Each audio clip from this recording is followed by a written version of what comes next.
My name's Kenny Ballentine, and I'm an expert at telling very sad stories. I have a history of working on movies that, for lack of a better term, are sad. If you're into documentaries, you'll find that they're very heavily weighted towards really depressing stories, right? It's like we're highlighting the things that are going wrong, hopefully so that someone can do something about it.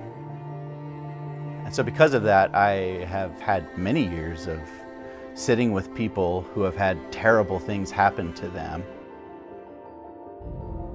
going through their experience with them, having them relive it with me there. There's nothing quite like it.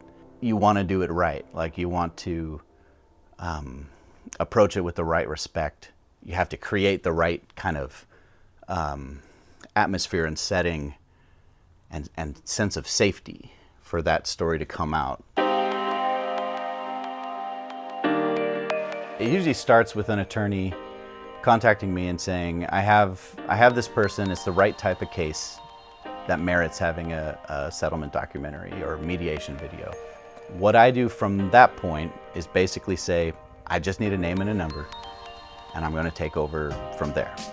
And then from that point on, I work directly with the injured person or whoever speaks for the injured person. The first step is planning what I call the friends and family shoot. And these can be awesome. It gives them kind of an excuse to have an impromptu family reunion where we're all going to get together and talk about how this injury has changed everyone. It literally is like a group therapy session.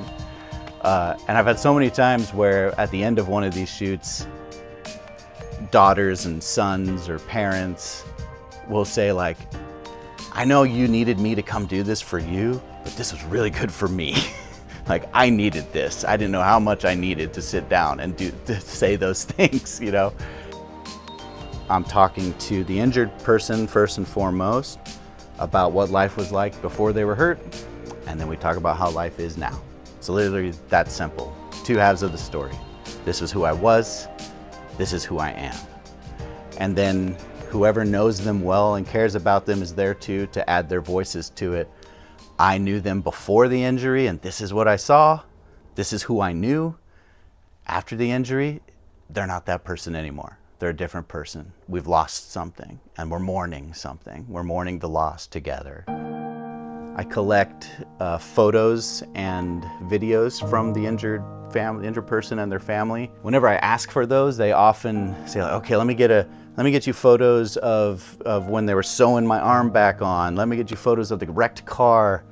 And there's a place for those, that's cool. But what really hits, what really makes a difference is the photos and videos of life before. The happy family on the camp out together, the trip to Disneyland, the baby pictures.